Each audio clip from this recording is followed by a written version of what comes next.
آخری نبی محمد صلی اللہ علیہ وسلم کی پیدائش سے قبل عرب میں کچھ ایسے واقعات رونما ہوئے جو اس بات کی طرف اشارہ تھی کہ اس سرزمین پر کچھ غیر معمولی چیز ہونے والی ہے۔ ان واقعات میں ایک حیرت انگیز واقعہ اصحاب فیل اور ابابیل کا حادثہ ہے، جسے اللہ نے قرآن مجید کی سورہ فیل میں ذکر کیا ہے اور جو عربوں کی تاریخ کا ایک عجیب سانحہ تھا۔ حضرت محمد صلی اللہ علیہ وسلم کی ولادت سے قبل عرب کے جنوب میں واقع ملک یمن پر ایک بادشاہ کی حکومت تھی جس کا نام ابرہہ ابن اشرم تھا۔ ابرہہ نصرانی تھا اور کسی زمانہ میں حبشہ کے بادشاہ نجاشی کا کمانڈر رہ چکا تھا۔ اس نے یمن کے بادشاہ ذونواس کو ایک جنگ میں شکست دے کر خود کو نجاشی کا وفادار ثابت کیا۔ اس طرح نجاشی نے ابرہہ کو یمن کے تخت پر بٹھا دیا۔ جب ابرہہ کو معلوم ہوا کہ عرب کے لوگ کعبہ کو نہایت ہی مقدس تصور کرتے ہیں اور ہر علاقوں سے لوگ کعبہ کی زیارت کے لیے مکہ کا سفر کرتے ہیں، تو اس نے یمن کے دارالخلافہ صنعا میں ایک عظیم اور نہایت ہی خوبصورت گرجا گھر تعمیر کروایا۔ کہتے ہیں اس زمانہ میں پوری سرزمین پر اس سے زیادہ خوبصورت اور عالیشان گرجا کہیں نہیں تھا۔ اس نے پورے جزیرہ عرب میں اپنے مبلغ کو بھیجا اور لوگوں کو صنعا آ کر اس گرجا گھر کی زیارت کرنے کی دعوت دی۔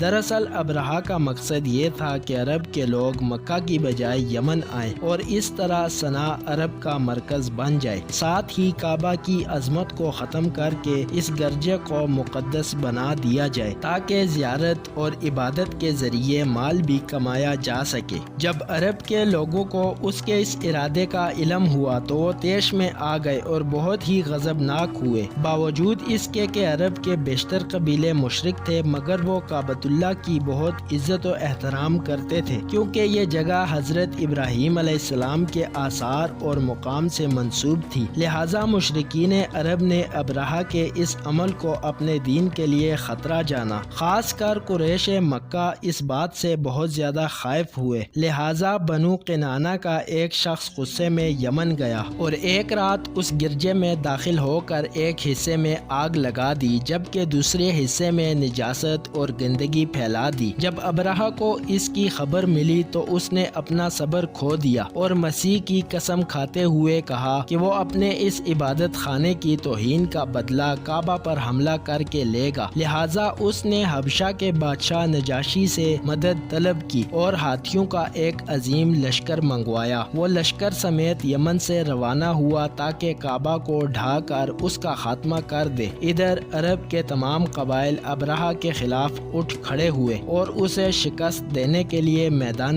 جنگ میں کود پڑے، لیکن ابرہہ کی اس عظیم لشکر کے آگے عرب کا ہر قبیلہ شکست کھاتا چلا گیا۔ بنو سلیم، بنو عطفان، بنو اسد اور بنو ثقیف جیسے بہادر قبیلے نے بھی ابرہہ کے آگے ہتھیار ڈال دیے۔ جب ابرہہ کا لشکر طائف کے قریب پہنچا تو اس نے ایک دستہ مکہ روانہ کیا۔ جب وہ دستہ مکہ کے قریب پہنچا تو اونٹ دیکھے، لہٰذا انہیں غنیمت سمجھ کر اپنے قبضہ میں لے لیا۔ یہ اونٹ قریش مکہ کے سردار جناب عبد المطلب کے تھے، جو حضرت محمد صلی اللہ علیہ وسلم کے دادا تھے۔ ان اونٹوں کی تعداد 200 یا 400 تھی۔ جب یہ خبر عبد المطلب کو ملی تو آپ مکہ سے باہر آئے اور جہاں ابرہہ کا لشکر ٹھہرا تھا وہاں جا کر ابرہہ سے ملاقات کی درخواست کی۔ جب ابرہہ کو معلوم ہوا کہ قریش کا سردار اس سے ملاقات کرنے کے لیے آیا ہے تو اس نے آپ کو اپنے خیمے میں بلایا، اور جب حضرت مطلب کو دیکھا کہ ایک بلند قامت، رعبدار اور نہایت ہی حسین و جمیل آدمی ہے تو ابرہہ آپ کو دیکھ کر مرعوب ہو گیا اور بے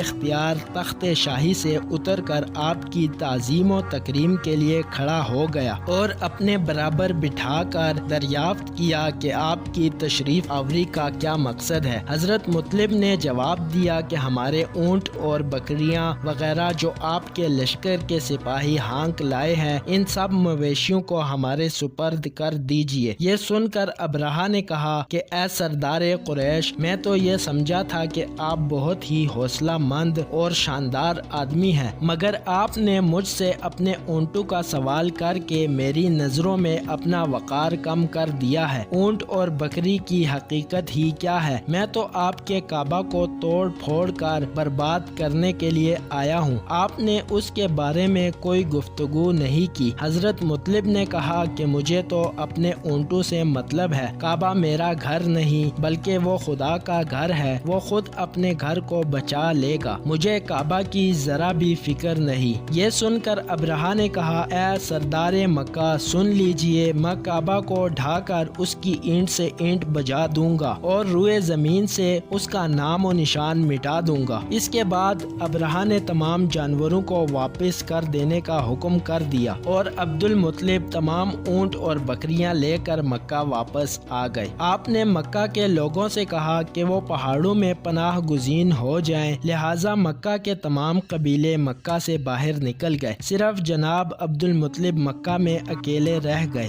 آپ نے کعبہ کے دروازہ پکڑ کر بارگاہ الہی میں کعبہ کی حفاظت کے لیے رو رو کر دعا مانگی، اے اللہ، بے شک ہر شخص اپنے اپنے گھر کی حفاظت کرتا ہے، لہٰذا تو بھی اپنے گھر کی حفاظت فرما اور صلیب والوں اور صلیب کے پجاریوں کے مقابلے میں اپنے اطاعت شعاروں کی مدد فرما۔ ابرہہ جب صبح کو کعبہ ڈھانے کے لیے اپنے لشکر جرار اور ہاتھیوں کی قطار کے ساتھ آگے بڑھا اور مقام مغمست میں پہنچا تو خود اس کا ہاتھی جس کا نام محمود تھا ایک دم بیٹھ گیا۔ وہ اپنے ہاتھی پر جتنا دباؤ ڈالتا وہ آگے نہ بڑھتا تھا، جب وہ اس کا رخ یمن کی طرف کرتا تو وہ فوراً چل پڑتا۔ ابرہہ اس واقعے سے سخت متعجب ہوا۔ اچانک سمندر کی طرف سے غول کے غول اور جھنڈ کے جھنڈ پرندوں کے آ پہنچے۔ ابابیل کے اس لشکر کے ہر پرندے کی چونچ اور پنجوں میں کنکریاں تھی۔ انہوں نے اس زور کی سنگ باری کی کہ ابرہہ کی فوج بدحواس ہو کر بھاگنے لگی، مگر کنکریاں چھوٹی چھوٹی تھی، وہ قہر الہی کے پتھر تھے کہ پرندے جب ان کنکریوں کو گراتے تو وہ سنگ ریزے ہاتھی کے بدن میں چھیدتے ہوئے زمین پر گرتے تھے۔ ابرہہ کے لشکر میں بھگدڑ مچ گئی۔ ابابیلوں کی سنگ باری اللہ کے قہر و غضب کی ایسی مار تھی کہ جب کوئی کنکری کسی آدمی کے سر پر پڑتی وہ اس آدمی کے بدن کو چھیدتی ہوئی ہاتھی کے بدن سے پار ہو جاتی تھی۔ ابرہہ کی فوج کا ایک آدمی بھی زندہ نہیں بچا اور سب کے سب ابرہہ اور اس کے ہاتھیوں سمیت اس طرح ہلاک و برباد ہو گئے کہ ان کے جسموں کی بوٹیاں ٹکڑے ٹکڑے ہو کر زمین پر بکھر گئیں۔ اس واقعے کے بعد عربوں میں قریش مکہ اور کعبہ شریف کی اہمیت و عظمت مزید بڑھ گئی اور چند مہینے بعد ہی اسی سال نبی صلی اللہ علیہ وسلم کی ولادت ہوئی۔ یہ سال عام الفیل کا سال کہلایا گیا۔